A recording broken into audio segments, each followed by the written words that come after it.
علم دین ہی وہ ہتھیار ہے جس سے شیطان کے وار سے بچا جا سکتا ہے۔ شیطان انسان کا کھلا دشمن ہے۔ شیطان کبھی یہ نہیں چاہتا کہ مسلمان رسول اللہ صلی اللہ علیہ وسلم کی تعلیمات سے آراستہ پیراستہ ہو کر اپنے آپ کو سیدھی راہ لگائے اور جنت کی راہ چلے، بلکہ وہ ہمیشہ انسانوں کے پیچھے لگا رہتا ہے، انہیں بہکا کر کے جہنم کی راہ چلاتا ہے۔ لیکن جو لوگ علم دین سے اپنے سینے کو معمور کر لیا کرتے ہیں، رسول اللہ صلی اللہ علیہ وسلم کی تعلیمات سے اپنے دل کی دنیا آباد کر لیا کرتے ہیں، ان پر شیطان کا فریب کبھی نہیں چلتا، ان پر شیطان اپنے ڈورے کبھی نہیں ڈال پاتا۔ میرے عزیزو، شیطان روزانہ اپنا تخت پانی پر بچھاتا ہے اور اس کے یہ چیلے زمانے بھر میں گردش کرتے ہیں، گلی گلی گھوم کر کے اپنے دن بھر کی کارستانی اپنے آقا ابلیس کے سامنے پیش کرتے ہیں۔ ایک دن کا قصہ میں آپ کو سناؤں۔ ابلیس اپنا تخت پانی پر لگائے ہوئے تھا، اس کے چیلے گلی گلی گھوم پھر کر کے اس کے سامنے حاضر ہوتے ہیں۔ ایک چیلا آ کر کے یہ کہنے لگتا ہے، میرے سردار، آج میں نے زوجین کے بیچ ایک میاں اور بیوی کے درمیان جھگڑا کرا دیا ہے۔ ابلیس نے سنا، اپنے حال پر قائم رہا، نہ اسے بہت زیادہ خوشی محسوس ہوئی، نہ ہی اپنی کرسی پر وہ اچھلا کودا۔ دوسرا آیا، اس نے بھی کچھ اس طرح کی بات کہی، اور اسی درمیان ایک تیسرا شیطان بھی حاضر ہوا۔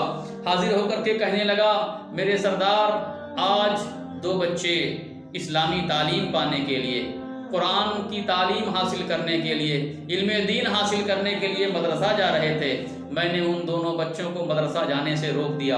اتنا سننا تھا کہ ابلیس تخت پر اچھل جاتا ہے اور آگے بڑھ کر کے اپنے اس چیلے کو گلے سے لگا لیتا ہے۔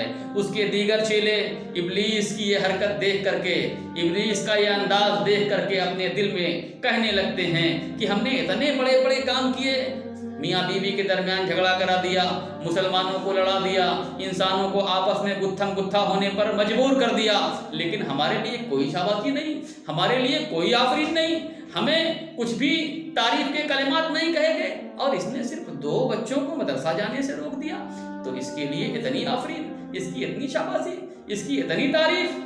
شیطان ابلیس نے یہ محسوس کر لیا کہ میرے چیلے میری اس حرکت کو پسند نہیں کرتے۔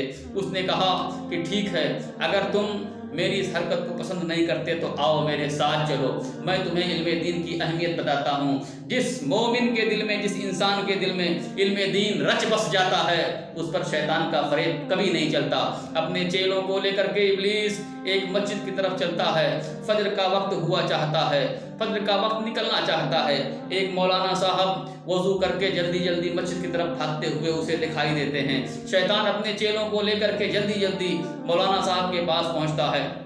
شیطان ان کے سامنے حاضر ہو کر کے کہنے لگتا ہے، حضرت آپ سے ایک مسئلہ پوچھنا ہے، آپ سے ایک بات عرض کرنی ہے، ذرا میری بات کا جواب دیتے جائیں۔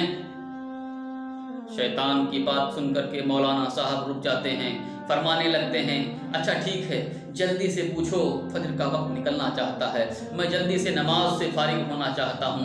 ابلیس نے کہا، میرا ایک چھوٹا سا مسئلہ ہے، آپ اسے بتا دیں تو آپ کی مہربانی ہوگی۔ شیطان نے کہا، مولانا صاحب نے کہا ٹھیک ہے، جلدی سے آپ کہیے۔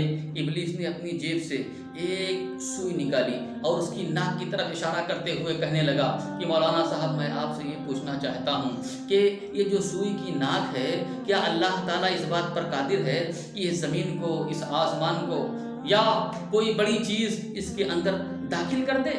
مولانا صاحب نے کہا، ارے ملعون، تو ابلیس معلوم ہوتا ہے، اللہ کی قدرت کو للکارتا ہے، یہ تو سوئی کی ناک کی بات کرتا ہے، اگر اس سے بھی چھوٹی ناک ہو، اس سے بھی کم جگہ ہو، تو اس کے کروڑویں درجہ چھوٹی سی چیز میں اللہ چاہے تو پوری زمین کو داخل کر دے، پورے آسمان کو داخل کر دے۔ عزیزان ملت اسلامیہ، یہ ہے علم دین کی برکت، یہ ہے اسلامی معلومات، جسے اسلامی معلومات سے آشنا کر دیا جاتا ہے، جس کے دل میں اسلامی معلومات کا خزینہ بھر دیا جاتا ہے، شیطان کا فریب اس پر کبھی نہیں چلتا، شیطان اس پر اپنا ڈورا کبھی نہیں ڈال پاتا۔ اس لیے میرے عزیز بچوں، علم دین سے اپنے آپ کو چسپاں کر لو، علم دین کے قریب ہو جاؤ، دینی تعلیمات حاصل کر کے اپنے آپ کو دین کا جانکار بنا لو، تاکہ